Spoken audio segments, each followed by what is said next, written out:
para lograr algo hay que insistir.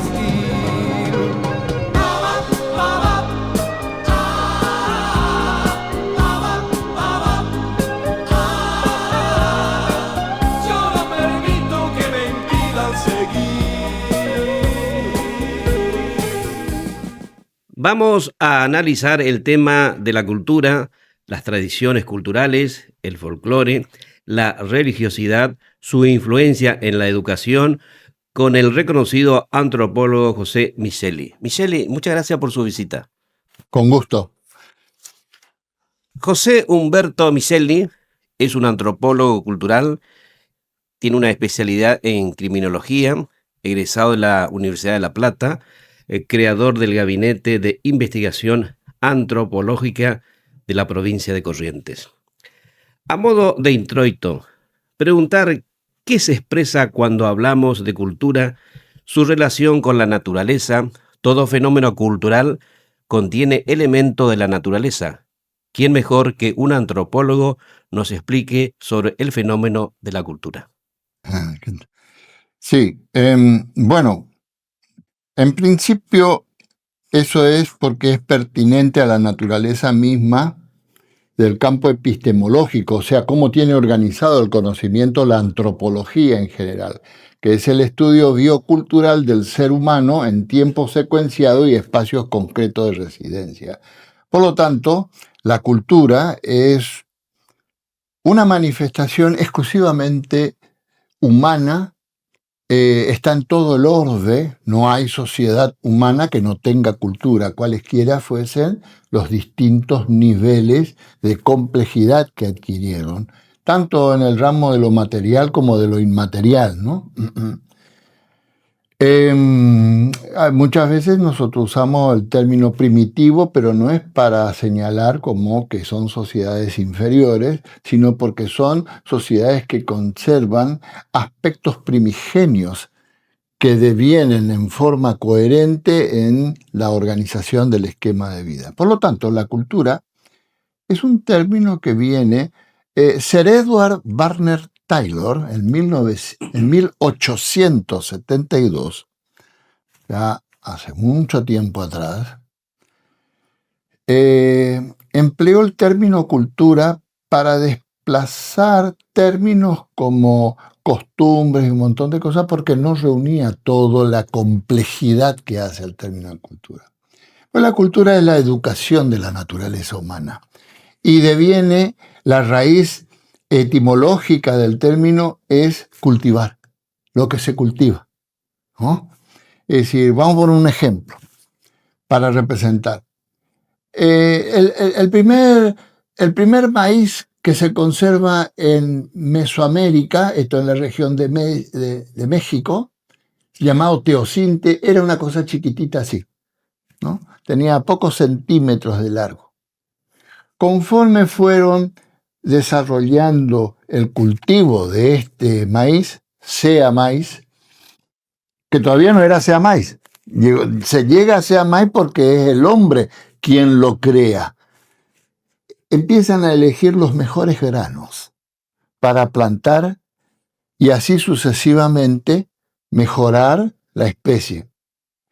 Después empiezan a diversificar y existen una gran cantidad de variedades de maíz. En el campo de la cultura es lo mismo. O sea, siempre se cultiva lo mejor, no lo que destruye o desarticula al ser humano, no, sino lo que tiende a engrandecerlo, a incentivar sus objetivos, ¿no? Que cuando el objetivo es crecer en libertad y en la justicia humana, pero humana como humanidad me refiero, ¿no? Por lo tanto, la cultura podemos decir que aparte de ser la educación de la naturaleza humana, podemos decir con propiedad de que la cultura expresa para los distintos grupos humanos que pueblan el planeta Tierra una forma de pensar, de creer, de sentir, de hacer, de relacionarse y de creer que tienen distintos grupos, ¿no? Y eso es lo que la antropología apunta.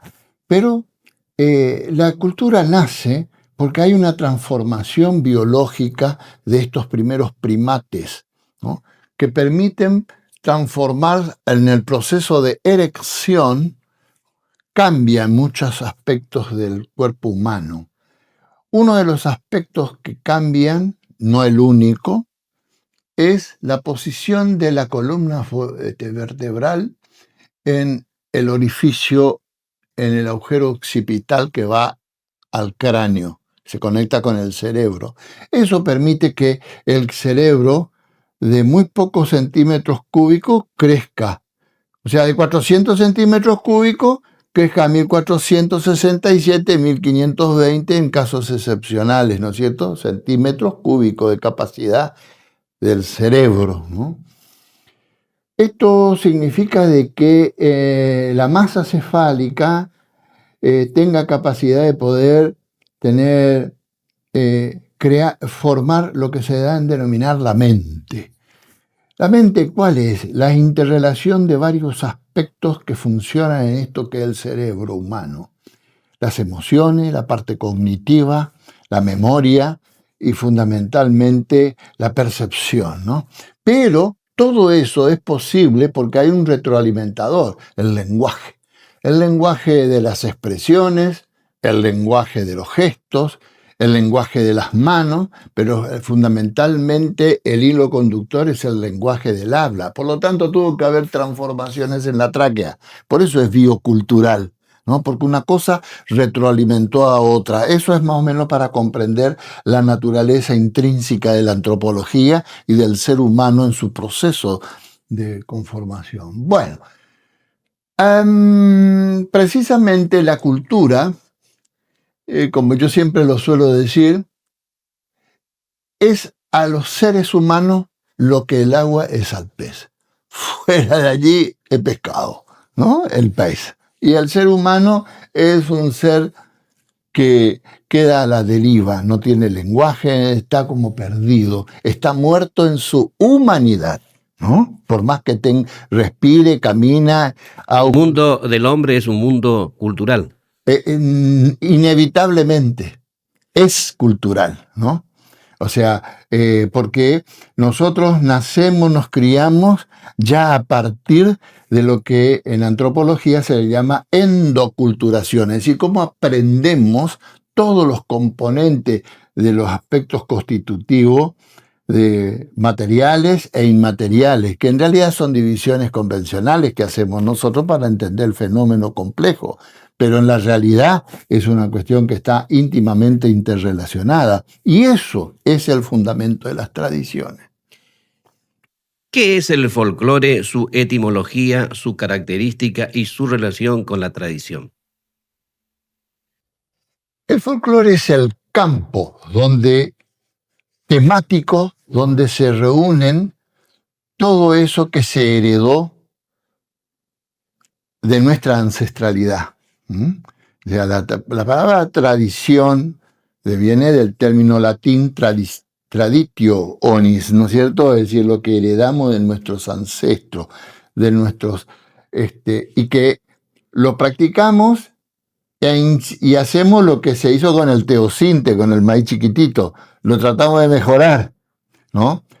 Y en la medida de lo posible evitar deformarlo, porque ahí, en ese difícil equilibrio entre darle fuerza al contenido de las tradiciones, también existe potencialmente el hecho del vacío y la deformación de las tradiciones y empezar a entrar en la confusión de las cosas, ¿no? Llamar cosas a lo que no son y dar por hecho que realmente son, y esas confusiones se dan siempre, por eso que lo primero que quieren es la gente que está, que piensa con un fin dominante, no para el bien, sino para hacer el mal, lo primero que apuntan es a la criatura, ¿no? Y eso hay que cuidarse. Eso no son buena gente, son mala gente eso. Entonces, tenemos que empezar a enseñar nuestros antiguos valores, porque es importante que eso cierra el círculo y mantiene el equilibrio de las buenas relaciones, la reciprocidad. Es como decían nuestros ancestros, nuestros abuelos, nuestros padres, decir, echar de ver por el prójimo. Si hay alguna necesidad, hay que tender la mano, ¿no?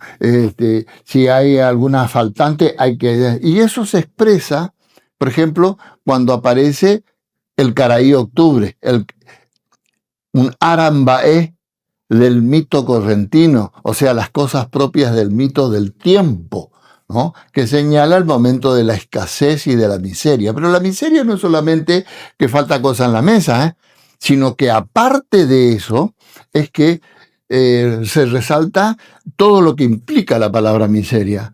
No echar de ver en la necesidad del otro. Si tenemos un vecino que necesita que se le ayude porque están enfermos sus padres y atender a los hijos, a la descendencia, el vecino va y presta ayuda, le lleva un plato de sopa, un guiso. Si tiene que cuidar que vaya correctamente a la escuela mientras que los padres están cuidando a un enfermo. Ese tipo de cosas, ¿no? Esa reciprocidad que establece la unión y que cuando esa unión se rompe, aparece la miseria, ¿no? Porque es factible en la familia de las palabras la miserabilidad de la conducta humana sin importarle al otro, ¿no? Y eso hay que echar muy bien en cuenta, ¿no? Y eso es lo que transmite las tradiciones, lo que se trae, se fortalece, ¿no? Y eso no hay que perderlo nunca. El concepto de reciprocidad que ya tenían los guaraníes, por ejemplo, es una cosa muy fuerte eso, ¿no? Es decir, atender al otro, ¿no? Que es considerado su igual, lógicamente, su prójimo, el que está próximo a uno, queríamos decir con eso, ¿no? Entonces, por eso es importante y necesario, no es que sería conveniente ni nada, sino es necesario. Si no tenemos eso, no vamos a avanzar nunca. Y lo primero que se tiende cuando se quiere esclavizar una sociedad es destruir eso. Se empieza destruyendo la enseñanza, la educación, ¿no? Se estimula la utilización del empleo del aparataje que reemplaza la capacidad de poder escribir, de poder leer, del hombre, del niño, del adolescente entusiasmarse con una lectura y poder pensar, ¿no? Eso es muy importante. Entonces, por eso es que la cultura se retroalimenta con eso. Y se alimentan a través, por ejemplo, cuando somos niños, a través de los juegos y los juguetes, ¿no? Donde se aprenden cosas elementales y en apariencia irrisoria, pero tienen mucha importancia, porque se aprenden a respetar las reglas. Jugar a la balita, por ejemplo. Si yo te tiqué tu cristalita, por más lindo que sea, yo ya te gané y vos me tenés que ceder. Porque vos, es decir, yo tuve mejor maniobra, ¿no? Es decir, ¿qué se enseña ahí? No solamente a respetar las reglas, sino a respetar la capacidad, la calidad de lo que la persona sabe hacer, ¿no? Es decir, el hecho de que este es mejor porque sabe tirar mejor la balita o hacer rodar al trompo. Porque viste que se jugaban antes al trompo. O sabe remontar y hacer mejor la pandorga, ¿no es cierto? El barrilete, ¿no? Todas esas cosas también establece la mancomunión, la unión entre niños y aprender a hacer el enlace directo al conversar. Hoy, yo una vez le voy a llamar a mi novia, dijo un chico ahí frente de mi casa, y la novia estaba, no sé, a 1,5 metros de él, más o menos, una cosa así. Usó el celular para llamarle. No le habló, ¿no? Y a mí me llama eso la atención de una manera muy poderosa y negativa, que los jóvenes perdieron ese enlace de comunicación. Y las tradiciones se alimentan por la comunicación no solamente del lenguaje, sino del tacto, el hecho de pegar un codazo y decir, echa de ver eso, o fíjate, ¿no? Hay distintos significados, hay distintas cuestiones. Entonces, todo eso es importante porque, por ejemplo, los relatos, ¿no? Estar en una reunión en donde el abuelo empieza a contar cosas y todos los niños y los adolescentes están prendidos en el contenido de ese relato, ¿no? Ese yayetopá que decimos nosotros, ¿no? Esa reunión espontánea que se hace de cheretopá, ¿no es cierto? Nos encontramos un redepente, como diríamos nosotros los correntinos, en nuestro lenguaje vernáculo, y nos encontramos un redepente y nos empezamos a recordar de cosas. Cómo era fulano de tal, cómo era el barrio. Fíjese, en mi barrio, por ejemplo, yo pasé recién con mi señora Cambacuá y La Cruz. Recién pasamos por la calle San Luis y vimos totalmente un montón de edificios, y antes era un barrio en donde la gente sacaba la silleta en la calle y se ponían a conversar, se saludaban. El que ya estaba tomando mate ya venía con su pavo, su termo, y ya se empezaba la conversación, el intercambio, en fin, la gente se enteraban de las cosas, ¿no? Y esas cosas se van rompiendo en la medida en que va creciendo desalineadamente, desarticuladamente la sociedad, ¿no? La América colonizada fue siempre pensada, filosofada, vista y estudiada desde el eurocentrismo.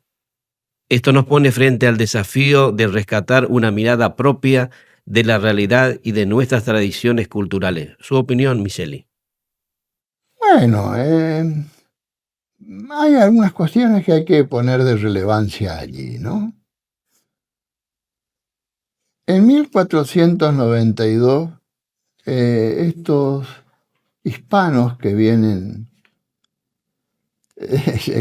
se encuentra un redepente, como diría, con algunas tierras que para ellos pensaban que eran las Indias. Podríamos llamarlo indígena. Llamar indígena a un nativo aborigen del lugar es un error, es un falso histórico. Antes de 1492 no existían indígenas en el continente americano. Existían poblaciones humanas que tenían un esquema de vida propio, individual y muy relevante en importancia y complejidad. Fíjese lo que era el Teotihuacán, por ejemplo, la región andina, ¿no? La cantidad de alimentos y la tipología de alimentos que tenían, porque eran grandes conocedores de la naturaleza y el valor de lo que esto ofrecía, y por lo tanto el respeto a los dioses que manejaban esta naturaleza. ¿Por qué? Porque el español no vino a hermanarse, vino a conquistar. Y el conquistador no viene a pasarte la mano, viene a aplastarte. Por lo tanto, por eso es que nacen las misiones reduccionales, que los que inventan son primero los franciscanos, los que lo perfeccionan son los jesuitas, ¿no? Entonces lo primero que hacen es atacar tu lenguaje, tus creencias, ¿no?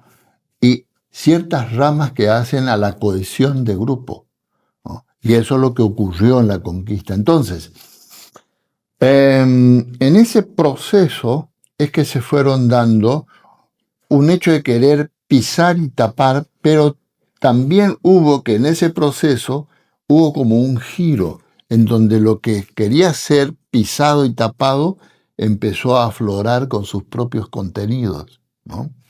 Y hubo toda una cuestión muy particular en donde empezó a generarse nuevos lenguajes, nuevas...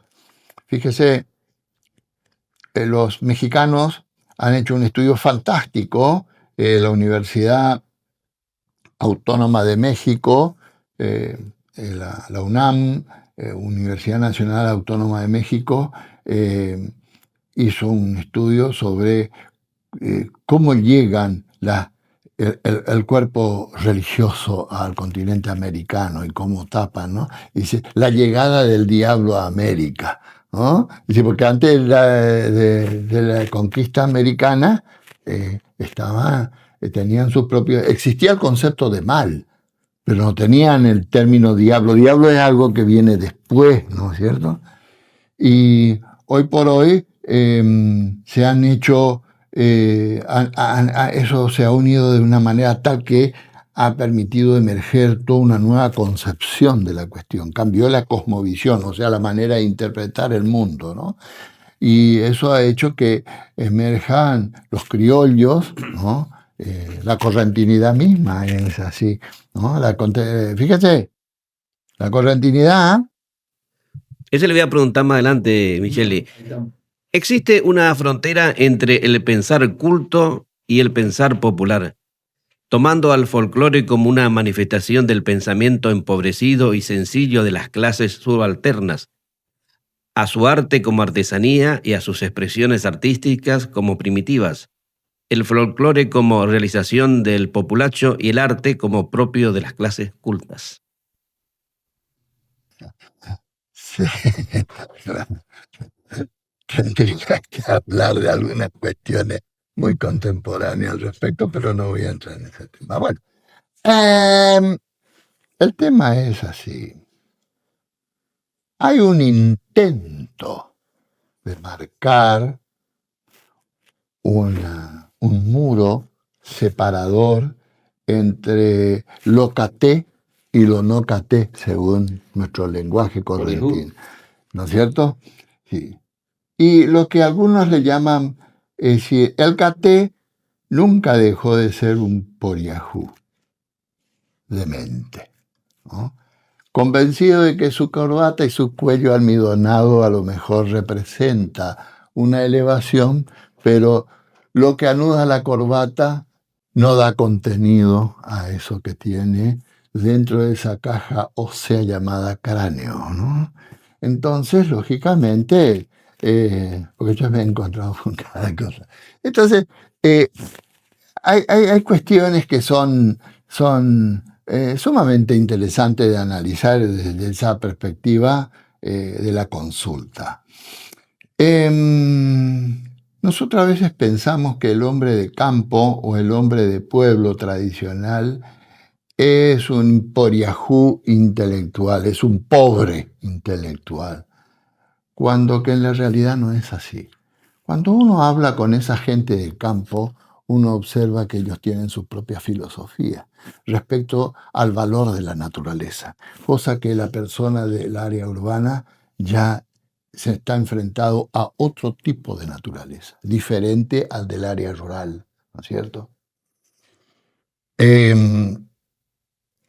Fíjese, un ejemplo, yo trabajé muchos años en el Instituto de Vivienda de Corrientes. Yo soy el primer antropólogo contratado en un instituto de vivienda de Corrientes, porque en ese momento estaba una socióloga muy inteligente llamada Gladys Fernández,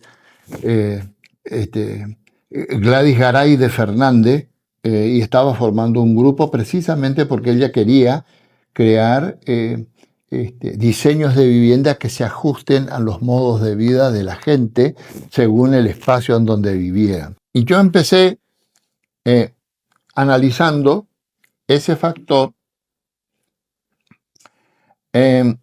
precisamente, y empezamos a trabajar sobre el uso cultural de los espacios y cómo influyen los diseños vernáculos de las viviendas, tanto urbanas como rurales. Y ahí empezamos a ver precisamente esa filosofía que había del hombre rural, ¿no? Esa concepción, que a lo mejor lo expresan de una manera que por convención es considerada inadecuada, porque lógicamente son términos que por ahí no entiende el que lo consulta y que proviene de otro espacio cultural diferente, como puede ser el urbano. Entonces ahí es donde empieza esa disociación.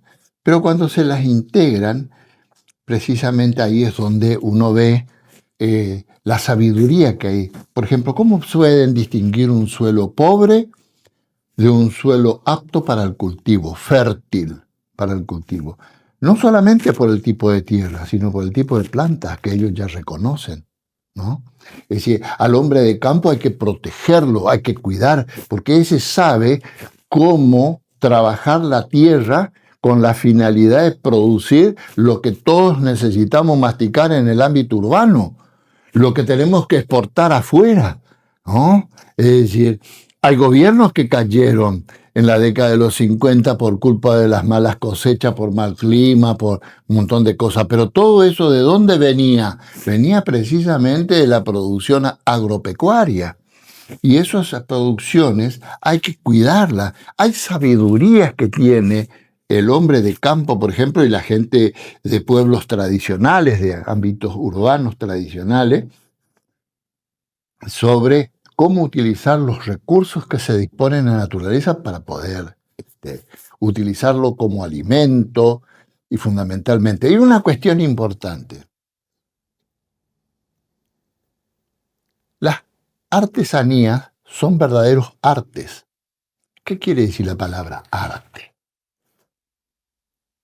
Es inspiración creativa. Eso es arte. Yo me inspiro para hacer arte. Pero tengo, en las artesanías, es para hacer algo de lo que es necesario. Armar un cuchillo, armar una rueda de carro, una rastra, saber hacer el corte de una lonja de cuero para hacer un trenzado de 15 lonjas, de 30 lonjas, hasta de 42 lonjas, que es toda una obra de arte eso, ¿no? Saber cómo descarmenar la lana cruda de oveja para después limpiarla e hilarla con el uso o ge'en le dicen al uso, para hilar la lana. ¿Cómo han inventado una tecnología para poder, del telar, para poder hacer mantas, frazadas, etcétera? No solamente con fibra animal, sino con fibra vegetal. Entonces, ese arte es una inspiración creativa para armar cosas y hacer cosas que en sus rudimentos son verdaderas bellezas.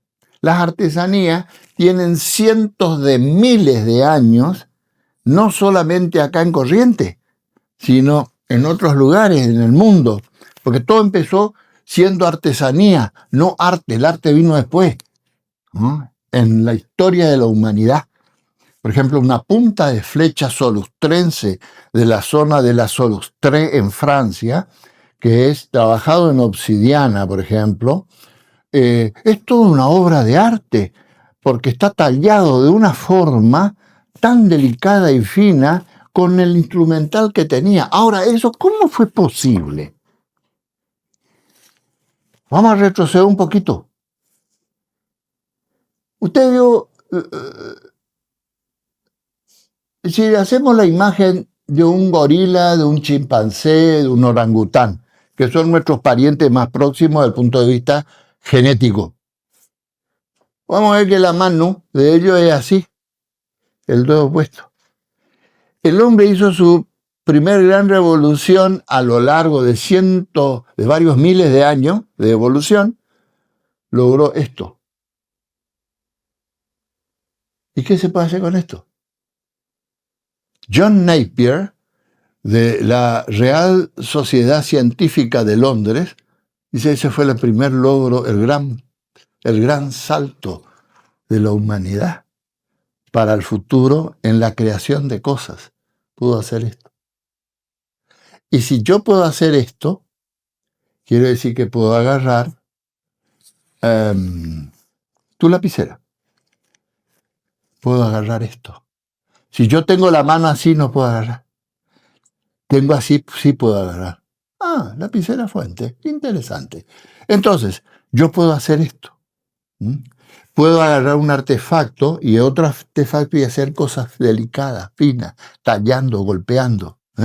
Entonces, esto es una cuestión sumamente valiosa e interesante porque eso le ha permitido adecuar de esa artesanía tallada a la naturaleza y a los objetivos de la caza que hacían a su supervivencia. Por eso es que cuando Homo sapiens neanderthalensis empieza a cambiar y entra Homo sapiens sapiens, o sea, nuestros ancestros, nosotros somos una variedad que es la única que sobrevivió, y casualmente no la más buenita, ¿no? No una de las más agresivas, ¿no? Creó hace ya 50.000 años atrás aproximadamente eso que se le llama el atlatl. El atlatl es una vara con una muesca acá, donde tenía una canaleta donde va metido como una especie de saeta o lanza chica, y acá tenía como una suerte de mango, y eso agarraban y tiraban.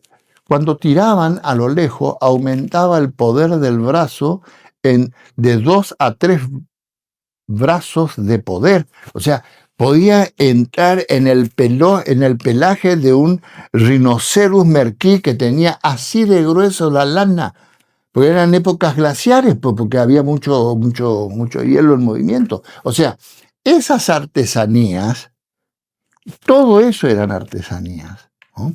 Entonces, las artesanías nacen, crecen y se desarrollan porque permiten la supervivencia del individuo. Y el arte figurativo nace con la magia, ¿no? Antes de ir a atrapar. Por eso es que aparece en forma parietal en las cavernas, aparecen imágenes de rinoceronte, mamut y un montón de estos animales propios de la época glaciar, que se le cazaba el espíritu, se lo debilitaba antes y se le daba poder al quien iba a cazar o a los que iban a cazar, ¿no? Y para obtener cuero, colmillo, tendones, carne, etcétera, tenían que alimentarse. Porque, ojo, estamos hablando de temperaturas por debajo de los 20 grados bajo cero. Un glaciar es un hielo en movimiento de varios kilómetros que viene avanzando y congela todo, ¿no?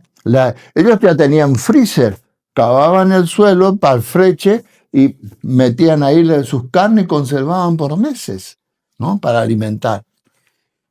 Cuando se estudia el folclore, se corre el riesgo de analizar el fenómeno como un sujeto que observa, pero no se siente parte del objeto observado. En esa relación objeto conocido y sujeto cognoscente del que se es parte, considerando al folclore una especie de subcultura. Bueno, esos etnocentrismos por ahí, tal como muy bien lo señalás, que muchos lo ven, en realidad más que lo ven, en realidad eso es fruto de que miran, pero no logran ver porque no tienen el conocimiento. En realidad el folclore, cuando John Toms, Ambrose Merton, era el verdadero nombre y apellido, John Tom era el seudónimo, ¿no? En 1840 publica en la revista Atheneum de la Real Sociedad de Anticuarios de Londres, crea el término folclore. Precisamente era para reunir conocimientos, oficios, música, danza, todo eso reúne el folclore. Es decir, oficios, ¿no?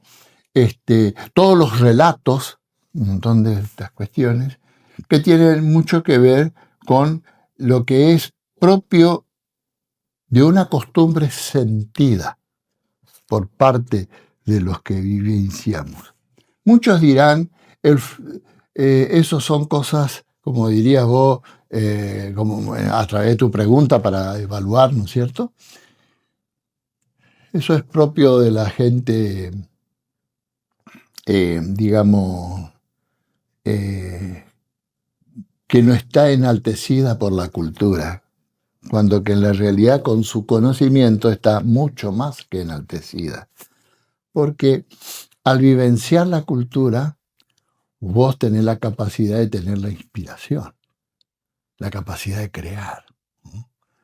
Y no colocar dentro del concepto de cultura del hoy como algo novedoso y superador, cuando que en algo denigrante, absurdo y bizarro, ¿no? Entonces, nosotros tenemos que, si vos no sentís la cultura, lo que te trajeron, lo que heredaste de tus ancestros, no podés tener la inspiración creativa para superar y mejorar, ¿no? Entonces, sí, es como si se pierde ese sentimiento inspirador, ya no tenés teteroú cultural, o sea, la piel de gallina. Algunos más supuestamente evolucionados, lo comento nomás así, ¿no? Dirían un feeling cultural, pero en realidad es lo mismo, ¿entendés? Es decir, entonces no se puede andar superando las cosas sin antes vos no tenés esa percepción basado en lo que realmente conocés, sabés, evaluás como propio y sentido. Si no, preguntale a los escoceses, preguntale a los japoneses, preguntale a los alemanes, ¿no? Siempre tuvieron en firme su identidad nacional, ¿no? Y lamentablemente la Argentina es un país de trasplantados, donde nunca se cultivó el desarrollo regional. Siempre, como muy bien lo señalé en tu programa, quedó como un apartheid, ¿no es cierto? Segregado, ¿no? Fíjate que incluso hasta se confunden los términos. Es decir, al no saber discriminar, lo que se termina por hacer es segregar. ¿Por qué? Porque no se conoce la realidad que tiene este grupo que lo diferencia de este otro grupo. Y eso hay que conocer para ser justos, ¿no es cierto? En el sentido de que yo no le voy a venir a hacer una casa de un estilo, como al principio me preguntaba, algo europeizante a alguien que no percibe eso como propio. Es como cuando le hicieron chalet a la gente del campo, ¿no es cierto? Es decir, la intención fue muy buena, no es que fue mala, fue muy buena. Pero ¿qué pasó? Pasó de que se desconocía la realidad sociocultural y ambiental de la gente. O sea, se acertaron en cosas y se erraron en otras, ¿no? La cultura, la tradición y el folclore es parte de la vida. Vida se define como movimiento intrínseco, es decir, vida es todo lo que se mueve por sí mismo. Por ello, la cultura, el folclore, las tradiciones deben ser dinámicas si quieren permanecer con vida. Siempre es así, es un error pensar de que hablar de folclore es hablar de anacronismos vigentes, ¿no? Eso es un gran error, ¿no? Es decir, de hoy por hoy las tradiciones están planteando una gran movilidad y un proceso de transformación, pero en coherencia, ¿no? No desconectado. Como me preguntaba una señora, por ejemplo, dice, ¿qué tipo Michelle? Dice, parece que vamos a tener demasiados mosquitos porque en todos lados que te aparece la palabra off. Claro, en la vidriera te dice 15 off. No te dice 15% de descuento. O sea, nos están quitando el lenguaje, a eso voy. Entonces se produce un desacierto en las comunicaciones, en la transmisión del conocimiento, porque estamos perdiendo nuestro lenguaje, ¿no? Como ya perdimos el guaraní, los únicos que tuvieron la valentía de conservar su lenguaje aún en su deformación fueron los paraguayos, que en ese sentido yo les reconozco han sido muy valientes con respecto a nosotros los correntinos, que no hemos sabido conservar una lengua ancestral propia de aquí, ¿no? Porque precisamente es lo que hace cuando el hombre, vos le decías a una persona del interior, por ejemplo, Jereche, de Herrera, decime cuál es tu nombre, la gente es como que renace, ¿no? Es como que despierta, porque le están hablando en lo que él entiende, en lo que él comprende sentimentalmente, ¿no? Y eso es importante, ¿no? Entonces, cuando se le quiere dominar a la gente, se le quita eso para volverlo sumiso. Pues hay una diferencia entre ser leal y ser fiel. Fiel es el que obedece nomás. Leal es el que aprende a pensar lo que debe obedecer. No menos cierto es que la cultura y el folclore corren el riesgo frente al cambio y la globalización. Los cambios pueden socavar la autenticidad construida por décadas y siglos, y frente a la globalización, ser desplazada de una diversidad cultural a un modo cultural estandarizado único. Bueno, sí, ahí están las famosas desear imponer las industrias culturales, ¿no? Es decir, establecer como un cliché, esto es lo que corresponde hacer y esto otro, es decir, ignorando toda esa, lo que precisamente es la riqueza, que es la diversidad de cómo se puede hacer, qué es lo que se puede hacer, ¿no es cierto? Porque la cultura tradicional es lo que puede dar de comer a un pueblo. Cuando uno va a Edimburgo, el festival de gaitas y tambores que se viene celebrando ya hace casi 200 años, eso se llena, ¿no? O sea, no solamente la práctica de esos tamborines, esas gaitas y su engalanaje, esos bellos uniformes y un montón de cosas, sino también sus danzas y todas sus tradiciones, ¿no? Y precisamente eso es lo que hace que mucha gente consuma, compre el tartan, el kilt, todo el traje. Acá, por ejemplo, nosotros tenemos cosas que son propias y de mucho valor. Lo que es una bombacha bataraza de 34 tablas es un engalanamiento de la gran flauta, eso, que hace que el hombre se sienta bien conforme, estos centauros del caballo que tenemos nosotros los correntinos, ¿no es cierto? Son gente de mucha delicadeza, ¿no? Que así como puede voltear una vaca ahí con el lazo, puede lucir con su engalanaje propio, que es tan bueno y tan importante como la vestimenta del escocés, o del alemán, o del japonés, ¿no es cierto? Es decir, nosotros tenemos que empezar a cultivar esto de nuestras tradiciones porque se van a ir perdiendo. Y vamos a hacer una sociedad vacía, donde nos van a meter cualquier cosa, como ya está ocurriendo. El capitalismo busca transformar la cultura, la tradición, el folclore en un mero producto de mercancía. Las fiestas populares y rituales pierden su sentido sagrado y social para transformarse en un negocio. El valor de la tradición se mide por su rentabilidad económica en lugar de su riqueza histórica. Bueno, esa es la meta de las industrias culturales, utilizar, quitándole la propia identidad, ¿no es cierto? Fíjense, por ejemplo, el Tataye Hassá, el pasaje por las brasas. Eso es un evento sagrado de mucha importancia, donde la gente va a rendir culto al San Juan Bautista, ¿no es cierto? Y que ya empieza ya medio que del 21 de junio en adelante, con misas, cánticos y todo eso. Y muchas cosas se han perdido. Quedó el Tataye Hassá como un evento, diríamos que exótico, de gente descalza que anda caminando arriba del carbón encendido. Pero incluso en algunos lugares lo han convertido como un falso espectáculo de lo sagrado. Que, ¿cómo vos decís? Es decir, se le quitó la sacralidad, ¿no?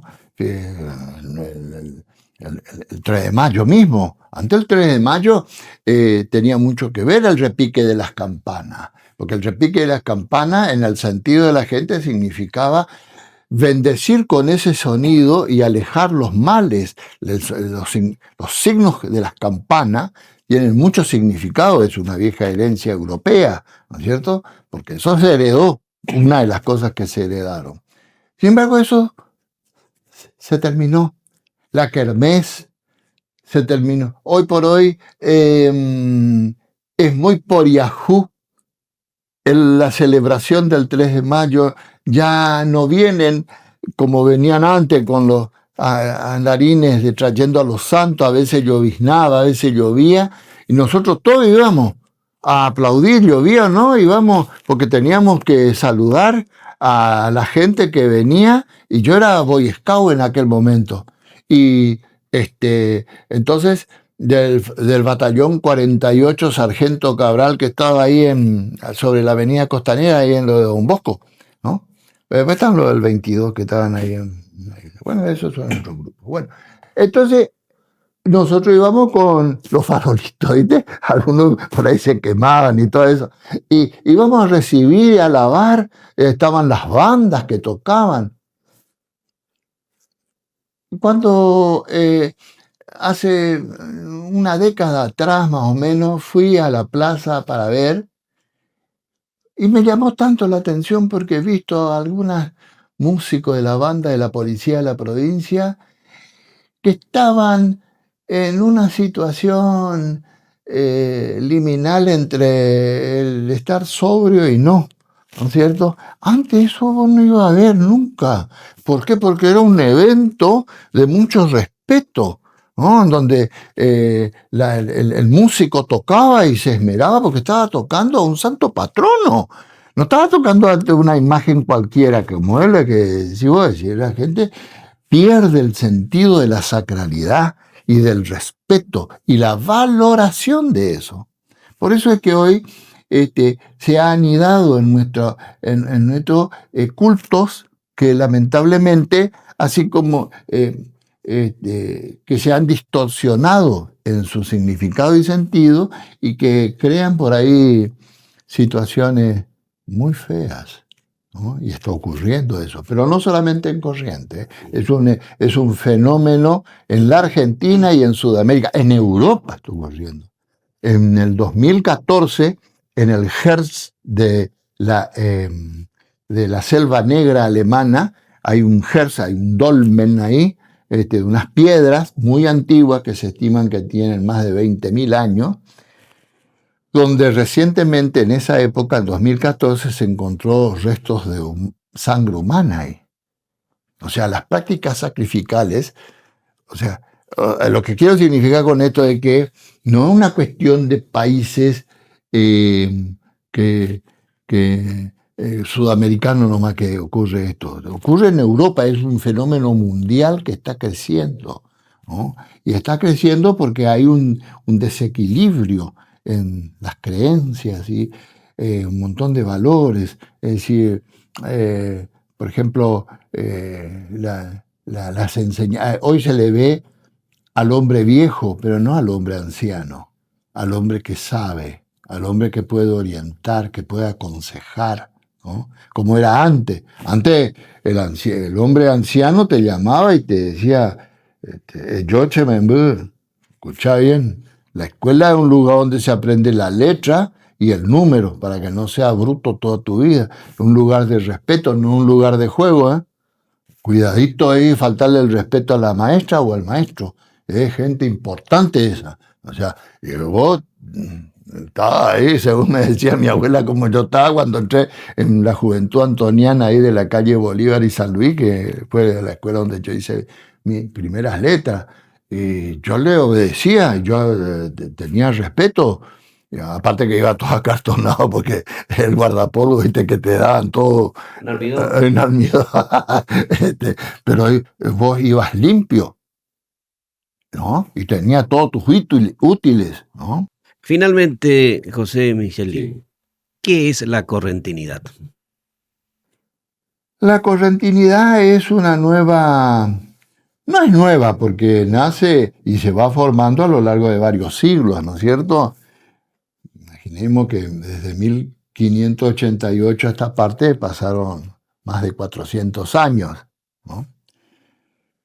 Pero la correntinidad se asienta en 3 pies fundamentales e innegables al día de hoy.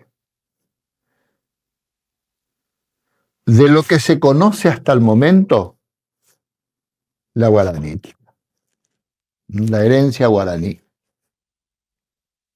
Aunque se han detectado arqueológicamente en Corrientes otros grupos culturales precolombinos no guaraníes, ¿no?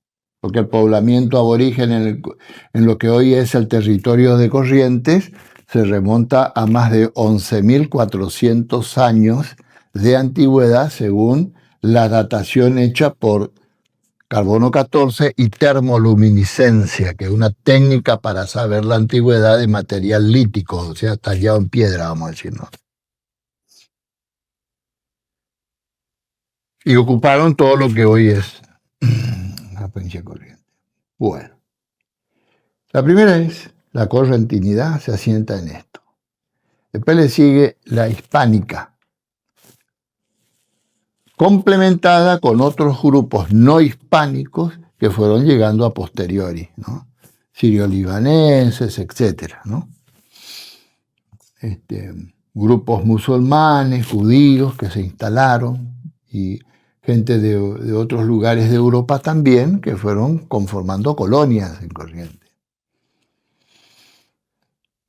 Y el tercero, que es tan antiguo como la hispánica, podríamos decir el que le sigue en antigüedad, eso ya es a partir de 1660, 1680 aproximadamente, de lo que se sabe, es el grupo afro, ¿no? Los grupos afrodescendientes, que la unión de todo eso, con el transcurso del tiempo, fueron mixturándose y conformando lo que hoy se da en denominar la etnicidad correntina, ¿no?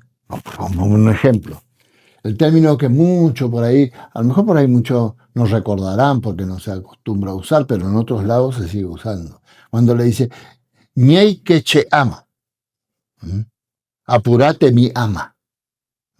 Es un término de la negritud esclava, porque acá hubieron esclavos, que fue una cosa que se trató de tapar durante mucho tiempo, pero eso es lo que yo decía al principio, lo que se intentó aplastar, después con el transcurso del tiempo tiende a aflorar de nuevo, ¿no? El candombe, el culto al San Baltasar, ¿no es cierto? No nos olvidemos que un término tan mencionado por José Hernández cuando vivió en Corrientes, el término mandinga, fue uno de los términos, y él se inspiró en los mandés que vivían ahí frente a la Casa Quinta Ferro, ahí por la calle Pellegrini, frente al Parque Cambacuá, ¿no? Ahí vivían criollos, descendientes indígenas y aborígenes. Y estos mandés, o mandinga también le llamaban, ¿no es cierto?, un pueblo africano, eran los que amansaban los potros, pero no lo amansaban domándolo, sino a través de frotarle el cuerpo. Entonces no se le quitaba la agresividad al potro porque era importante para los chasquis. Se necesitan caballos muy agresivos y que, digamos que tengan gran resistencia y gran velocidad, ¿no es cierto?, para aquellas épocas, ¿no? Y entonces de ahí él se inspiró para crear el término mandinga, ¿no? O sea, lo que quiero significar es cómo se fue entretejiendo con el transcurso del tiempo y hoy lo vivenciamos como algo natural sin saber cuál es su raíz histórica, ¿no?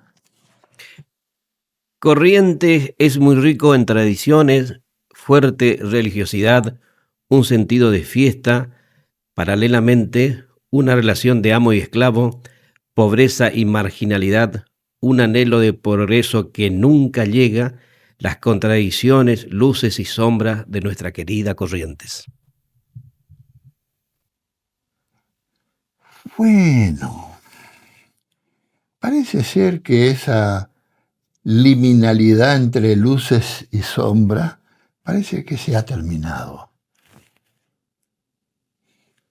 Y la oscuridad del desconocimiento, porque el progreso lo piensan, lo desarrollan las personas, y solamente las personas que saben, ¿no? Las personas que no saben, lo único que hacen es aplastar lo que quieren resaltar. Lo desmenuzan, lo destruyen, lo mecanizan y producen mezclas inadecuadas. Es como ponerle azúcar al locro. Y ya sale ese exactamente. Nace un fruto que no alimenta, sino que es rechazado porque no es rico. Es Dajei, ¿no? Y entonces el desarrollo, el progreso viene de la mano de la gente que sabe, que se interesa y cuando no sabe consulta, ¿no? Y eso es lo que está faltando. José Micheli, muchas gracias por su generosidad. Con gusto, aquí estamos, siempre listos, como dirían los Boy Scouts. Y estamos al servicio, porque para eso fuimos a estudiar. En 1970 y después en el 71 que tuve que volver, levantamos los bártulos y nos fuimos a La Plata a estudiar, ¿no? Yo era del Colegio Nacional General San Martín, donde yo empecé y terminé el colegio. Yo soy del año centenario del Colegio Nacional. Y qué casualidad, soy del centenario del Museo de La Plata, donde yo estudié. En realidad es Facultad de Ciencias Naturales y Museo de la Universidad Nacional de La Plata. Y bueno, cuando yo terminé de cursar, ahí justo coincidió que se celebraba el centenario del museo, ¿no? De La Plata, un lugar muy, muy importante, siempre hubo gente. Yo tuve la suerte en aquellas épocas de 1970 de tener excelentes profesores, ¿no?